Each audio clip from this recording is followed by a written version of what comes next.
How to revise. When you revise any piece of writing, you come to it with fresh eyes. You do everything you can to make your meaning clear and to help your reader understand you. But many students treat their papers like they're precious teacups that might break. Don't change that word, you might break the whole thing. Added to this is the disconnect between what professors expect from revisions and what students expect. Professors expect you to see their comments as a place to start. Many students see professor comments as a place to end.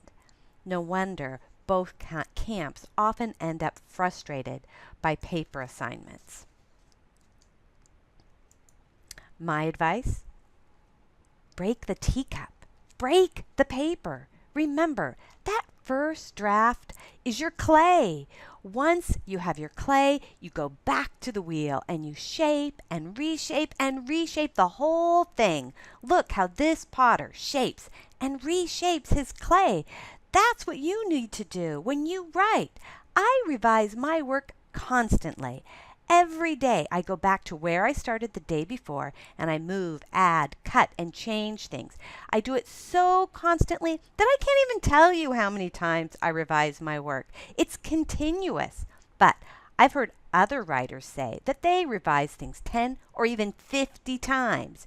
I keep revising until I'm finally satisfied that I've created the best thing I can create. So, take your draft, slam it, punch it, move entire paragraphs, add or cut whole examples, rewrite whole sentences, change verbs. See your paper not as a teacup, but as an organic, evolving, changing narrative that might end up very different from what it started as.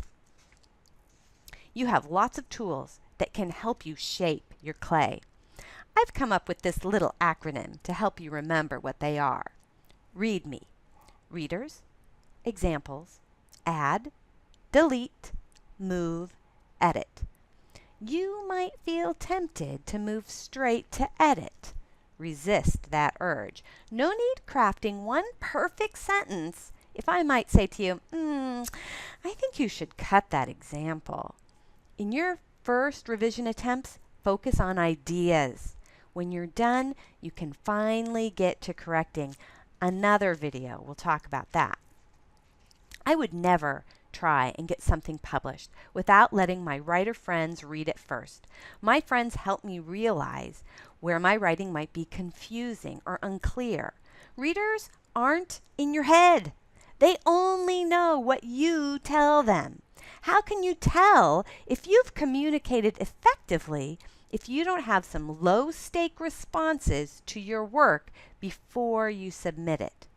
If professional writers know that they have to have outside readers, then why in the world would you think that you don't? Don't feel like you have outside readers that you can turn to? No problem. You are in college. You have a writing center that has one job: to help students write. Lots of students see using a writing center as a sign of weakness, or they worry someone will judge them. Not true. Writing centers are for all writers because all writers need a place where they can get low-stakes feedback. Your school website will have contact information about your writing center. Here's the information for Cal State LA. Make an appointment. It gets busy, especially towards the end of the term. Good luck.